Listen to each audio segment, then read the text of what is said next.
Chandy Oommen high command ആര് പറയുന്നോ അവരെ പിന്തുണയ്ക്കുമെന്നുള്ള നിലപാടാണ് പറഞ്ഞിരിക്കുന്നത്. എന്തായാലും പുതുപ്പള്ളിയിലാണ് ഈ ഫ്ലെക്സ് ബോർഡ് വന്നിരിക്കുന്നത്. അല്പം വ്യത്യസ്തമാണ്. കാരണം ഉമ്മൻചാണ്ടിക്കെതിരെ നിന്ന വ്യക്തി, അതാണ് ഒരു കട്ടപ്പയോട് താരതമ്യപ്പെടുത്തിക്കൊണ്ട് അത്തരത്തിലുള്ള ഒരു ഫ്ലെക്സ് ബോർഡ് വെച്ചിരിക്കുന്നത്. ബാർക്കോഴ കേസിലും അതുപോലെ തന്നെ സോളാർ കേസിലുമൊക്കെ പിന്നിൽ നിന്ന് കുത്തിയത് ആരാണ് എന്നുള്ള ചോദ്യമാണ് ചോദിച്ചിരിക്കുന്നത്.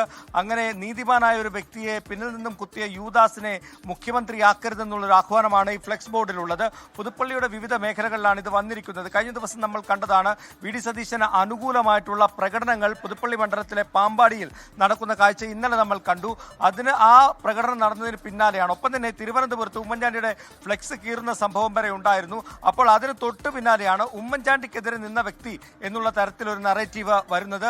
അതിന്റെ ഭാഗമായിട്ടാണ് ഈ ഫ്ലെക്സ് ബോർഡ് വന്നിരിക്കുന്നത്. എന്തായാലും ആരും അത് അവകാശം പറഞ്ഞുകൊണ്ട് തങ്ങൾ വെച്ചതാണെന്ന് പറഞ്ഞിട്ടില്ല. ഇന്നലെ രാത്രിയിലാണ് ആ ഫ്ലെക്സ് ബോർഡുകൾ പ്രത്യക്ഷപ്പെട്ടത്. എന്തായാലും ഇത്തരത്തിലുള്ള കാര്യങ്ങൾക്കെതിരെ നടപടി ഉണ്ടാകുമെന്ന് KPCC ഒരു വശത്ത് പറയുമ്പോഴാണ് ഇതെല്ലാം നടക്കുന്നത് എന്നുള്ളതാണ് മറ്റൊരു കാര്യം.